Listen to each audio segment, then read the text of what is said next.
हम लोग पढ़े हैं कि जितना हम लोग जैसे हम लोग यहाँ पर है ना खड़ा, तो हमारे चारों ओर जो है ना हम लोग पढ़ चुके हैं पहले ही एटमॉस्फेयर पढ़े हैं ना हम लोग पहले। तो एटमॉस्फेयर पढ़े हैं, उसमें हवा का गैस है। एटमॉस्फेयर क्या है? ब्लैंकेट ऑफ एयर है। तो वो ब्लैंकेट ऑफ एयर लगातार हमारे ऊपर प्रेशर बना रहा है, लगातार हर समय प्रेशर बना रहा है, बट हम लोग को बस वो फील नहीं होता है, लेकिन वो प्रेशर हर समय में बना रहा है। ठीक है ना? अभी हम लोग यहाँ पे खड़े हैं, बैठ के हैं तुम लोग, तो तुम्हारे ऊपर भी हर जगह से प्रेशर लग रहा है हवा का, समझ में आ गया ना? जो ब्लैंकेट ऑफ एयर है, तो वही जो प्रेशर हम लोगों पे लगा रहा उसको हम लोग क्या बोलते हैं? एटमॉस्फेरिक प्रेशर बोलते हैं, समझ में आ गया ना? उसको क्या बोलते हैं हम लोग? एटमॉस्फेरिक प्रेशर बोलते हैं। ठीक है ना? अब देखो एटमॉस्फेरिक प्रेशर का एक और खासियत क्या है, ये जैसे जैसे तुम ही बताओ, ये कहां पर ज्यादा रहेगा? सी लेवल के पास ज्यादा रहेगा कि पहाड़ के पास ज्यादा रहेगा? अगर ये सी लेवल है, मान लो ये हमारा सी लेवल, तो ये सी लेवल के पास ज्यादा रहेगा यहाँ पर या पहाड़ के ऊपर? ये पहाड़ है आपका, यहाँ पर ज्यादा रहेगा। कहां पर रहेगा एटमॉस्फेरिक प्रेशर ज्यादा? सी लेवल पे। क्यों? क्या रीजन है? टेम्परेचर कम होते जा रहा, प्रेशर ये वो। सिंपल सा बात ये है कि यहाँ पर जब धरती के नीचे रहेंगे, हम लोग सिंपल सा चीज पढ़े हैं एटमॉस्फेयर क्लास में, जिसमें तुम नहीं आई थी इसीलिए तुम नहीं दे पाई आंसर।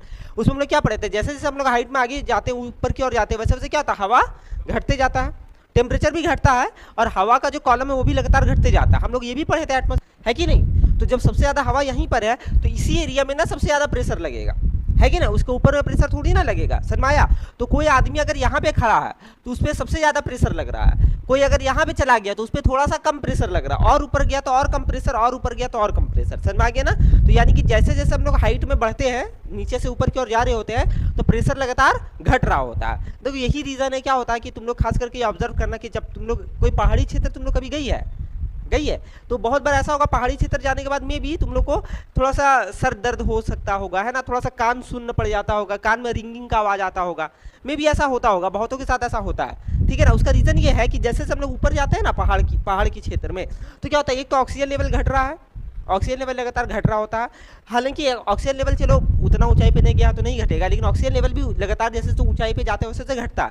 साथ ही साथ एटमॉस्फेरिक प्रेशर भी घट रहा है। तो जब दोनों चीज घट रहा है ना, तो हम लोग जब हाइट पे जा रहे हैं, अब देखो यहाँ पर धरती पे क्या होता है, मतलब यहाँ पर जब हम लोग सरफेस पे, तो क्या हो रहा है कि हमारा अंदर में ब्लड प्रेशर है, हमारे बॉडी के अंदर में ब्लड प्रेशर चल रहा है ना? तो देखो कितना अजब बात है कि ब्लड प्रेशर जो हमारा चल रहा है अंदर में, इतना प्रेशर के साथ चल रहा है, जिसकी वजह से एटमॉस्फेरिक प्रेशर हम लोग को पता नहीं चलता, समझ में आ गया ना? लेकिन तुम जैसे ही हाइट पे ऊपर गए तो ब्लड प्रेशर तो तुम्हारा चल ही रहा, बॉडी तो तुम्हारा वर्क कर रहा, तुम ऊपर गए हो तो प्रेशर कम हो गया हवा का, है ना? तुम ऊपर गए हो तो प्रेशर कम हो गया हवा का।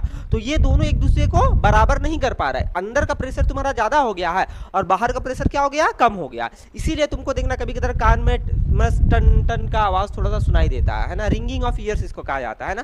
थोड़ा सा चक्कर भी आ सकता है। तुम लोग कभी जाओ लद्दाख वगैरह जाने का अगर मौका मिला तो देखना होगा ये तुम लोग के साथ, समझ में आ गया ना?